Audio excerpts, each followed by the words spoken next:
ফিফার চলমান উইন্ডোতে আর্জেন্টিনার নিজেদের প্রথম ম্যাচে প্যারাগুয়ের বিপক্ষে পরাজিত হয়েছে ২-১ গোলের ব্যবধানে।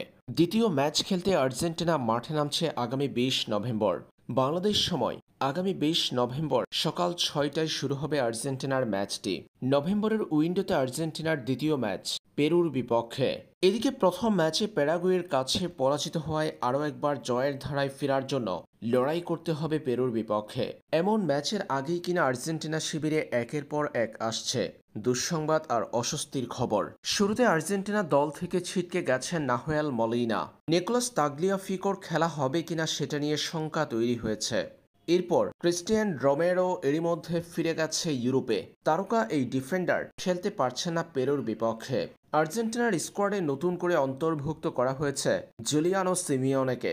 আর্জেন্টাইন ফুটবল অ্যাসোসিয়েশন এক বিবৃতিতে এমন সব ইনজুরি আর ছিটকে পড়ার খবর জানিয়েছে। আর্জেন্টাইন সংবাদ মাধ্যম টিওয়াইসি স্পোর্টসের সাংবাদিক গাস্তুন এদুল নিজের টুইট বার্তায় আর্জেন্টিনার ফুটবলারদের ছিটকে পড়ার বিষয় সম্পর্কে জানিয়েছে।